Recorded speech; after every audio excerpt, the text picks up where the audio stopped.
Hi friends, welcome to Sunitha kitchen. ఈరోజు మన ఛానల్లో ఒక healthy and tasty lunch box రెసిపీని చూసేద్దాము. అదేంటంటే కరివేపాకు రైస్ అండి. చాలా తక్కువ ఇంగ్రీడియంట్స్తో తక్కువ టైంలోనే హెల్దీగా ఈ కరివేపాకు రైస్ని ప్రిపేర్ చేసుకోవచ్చు. టేస్ట్ అయితే చాలా చాలా బాగుంటుంది. పిల్లలు చాలా ఇష్టంగా తింటారండి. కరివేపాకు అంటేనే పక్కన పెట్టే పిల్లలు అసలు పక్కన పెట్టడానికి వీలు లేకుండా ఈ విధంగా ఒకసారి కరివేపాకు రైస్ అనేది ప్రిపేర్ చేయండి, బాగుంటుంది. ముందుగా అయితే అన్నాన్ని ఈ విధంగా పొడిపొడిలాడే విధంగా ఉడికించి పెట్టుకోవాలి. అది నార్మల్ రైస్ అయినా లేదా బాస్మతి రైస్ అయినా ఏదైనా పర్లేదండి. ముందుగా అయితే ఒక మిక్సీ జార్ తీసుకొని అందులోకి కడిగి పెట్టుకున్న ఒక గుప్పెడు కరివేపాకు, అలాగే 3-4 పచ్చిమిర్చి ఈ విధంగా కట్ చేసి వేసుకోండి. ఒక 7-8 వెల్లుల్లి రెబ్బల్ని వలిచి వేసుకోవాలి. అలాగే ఒక రెబ్బ చింతపండుని ముందుగానే నానబెట్టి ఆ రసాన్ని అంతా కూడా ఇక్కడ వేసుకోవాలన్నమాట. ఇప్పుడు ఈ 4ని మనం ఈ విధంగా పేస్ట్ కింద గ్రైండ్ చేసి పెట్టుకోవాలి. ఇప్పుడు స్టవ్ మీద ఒక కడాయి పెట్టుకొని అందులోకి 1 టేబుల్ స్పూన్ వరకు ఆయిల్, 1 టేబుల్ స్పూన్ వరకు నెయ్యి వేసుకోండి. లేదా అచ్చంగా ఆయిల్ నెయ్యి ఏదైనా వాడుకోవచ్చండి. వేసి వేడి చేసుకోవాలి. వేడెక్కిన తర్వాత ఇందులోకి ముందుగా మినపప్పు, శనగపప్పు 1 టేబుల్ స్పూన్ వేసుకోవాలి. ఇలా పోపు దినుసులు కాస్త ఎక్కువ ఉంటే పిల్లలు చాలా ఇష్టంగా తింటారు. ఇవి కొంచెం వేగిన తర్వాత 3-4 టేబుల్ స్పూన్ల పల్లీలను వేసుకుందాము. అంటే వేరుశనగ గుళ్ళు వేసుకొని వీటిని 2-3 నిమిషాల పాటు బాగా వేగనివ్వాలండి.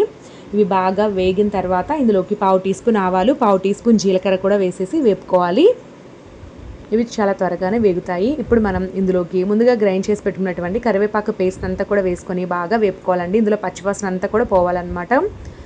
ఒక 3-4 నిమిషాల టైం పడుతుంది. ఈలోపు మనం ఇందులోకి చిటికెడంత పసుపు, రుచికి సరిపడా ఉప్పు వేసుకోవాలన్నమాట. ఇక వేరే మసాలాలు ఏవి ఒక్కటి కూడా యాడ్ చేయాల్సిన అవసరం లేదండి. చాలా సింపుల్, అయినా కూడా టేస్ట్ చాలా బాగుంటుంది. సాల్ట్ మాత్రం చూసి వేసుకోండి. ఆల్రెడీ మనం పచ్చిమిర్చి, చింతపండు కూడా వేసాం కాబట్టి కొంచెం సాల్ట్ అనేది పడుతుంది. సో చూసి వేసుకోవాలి. వేసుకొని మూత పెట్టి 2 నిమిషాల పాటు లో ఫ్లేమ్లో కుక్ చేయాలి. ఇలా చేయడం వల్ల ఆయిల్ పక్కకు సపరేట్ అయ్యి ఇది బాగా వేగింది చూడండి. ఇప్పుడు మనం ఇందులోకి ముందుగా ఉడికించుకున్న అన్నాన్ని వేసుకొని బాగా కలుపుకోవాలండి. అన్నాన్ని ఈ విధంగా కలపకుండా కడాయిని బాగా టాస్ చేసినట్లుగా అన్న కూడా ఆ పేస్ట్ అంతా కూడా రైస్కి బాగా పడుతుందండి.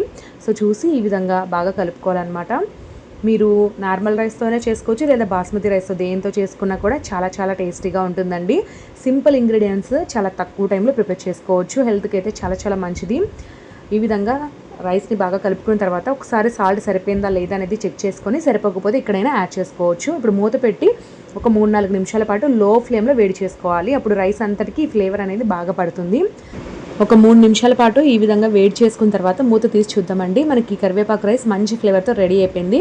ఇక వెంటనే స్టవ్ ఆఫ్ చేసేసుకొని సన్నగా తరిగిన కొత్తిమీరని ఒకసారి వేసుకొని బాగా కలుపుకొని ఇక వేడివేడిగా సర్వ్ చేసేసుకుందాము.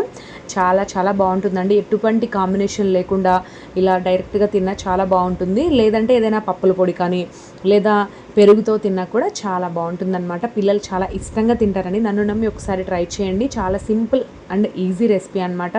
హెల్త్కి కూడా చాలా మంచిది.